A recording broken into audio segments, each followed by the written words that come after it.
حضرت موسیٰ علیہ السلام اور سامری جادوگر کا واقعہ اسلامی تاریخ کے اہم ترین واقعات میں شمار ہوتا ہے۔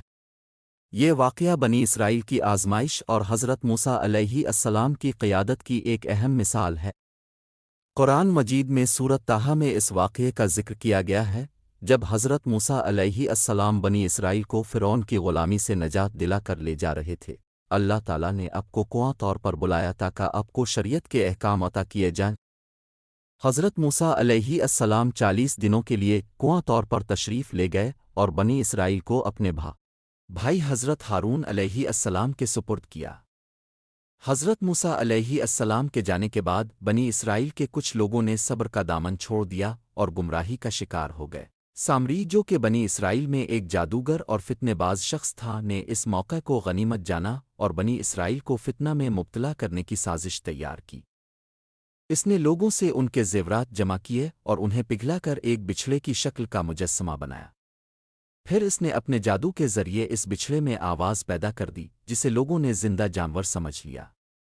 سامری نے لوگوں سے کہا کہ یہی تمہارا خدا ہے اور موسیٰ کا خدا بھی یہی ہے، لیکن وہ اسے بھول گئے ہیں۔ بنی اسرائیل کے لوگوں میں سے اکثر سامری کے فریب میں آ گئے اور بچھڑے کی پوجا کرنے لگے۔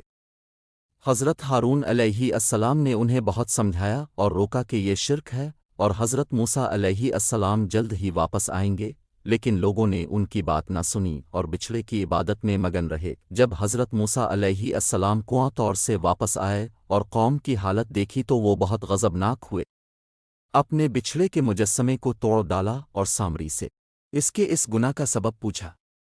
سامری نے جواب دیا کہ اس نے ایک فرشتے کو دیکھا تھا اور اس کے قدموں کی مٹی لی تھی جس میں اس نے مجسمے میں جان ڈالنے کا عمل کیا تھا۔ سامری کا یہ جواب دراصل اس کی اپنی گمراہی اور فریب کا اظہار تھا۔ حضرت موسیٰ علیہ السلام نے سامری کو سزا دی اور اسے بنی اسرائیل سے نکال دیا۔ اللہ تعالیٰ نے اسے دنیا میں ذلت اور آخرت میں سخت عذاب کی وعید سنائی۔ سامری کو معاشرے سے الگ کر دیا گیا اور وہ بقیہ زندگی در بدر بھٹکتا رہا۔ اس واقعے سے ہمیں بہت سی اہم تعلیمات ملتی ہے۔ پہلی بات یہ کہ اللہ کی نافرمانی اور شرک انسان کو ہمیشہ نقصان پہنچاتا ہے۔ سامری کا فریب بنی اسرائیل کو ایک بڑی آزمائش میں مبتلا کر گیا اور وہ لوگ جنہوں نے صبر و ایمان کا دامن چھوڑا گمراہی کا شکار ہوئے۔ دوسری بات یہ کہ ایک سچے رہنما کو ہمیشہ اپنی قوم کی ہدایت کی فکر کرنی چاہیے۔ حضرت موسیٰ علیہ السلام کی واپسی اور ان کا سامری سے نمٹنا ایک بہترین مثال ہے کہ کیسے ایک نبی اپنی قوم کی اصلاح کرتا ہے۔ سامری کا انجام ہمیں یہ بھی سکھاتا ہے کہ فتنہ پرور اور گمراہ کرنے والوں کا انجام ہمیشہ برا ہوتا ہے۔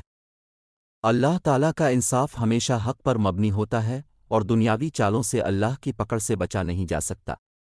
یہ واقعہ ہمیں صبر، ایمان اور اللہ کے ساتھ وفاداری کی اہمیت بھی بتاتا ہے۔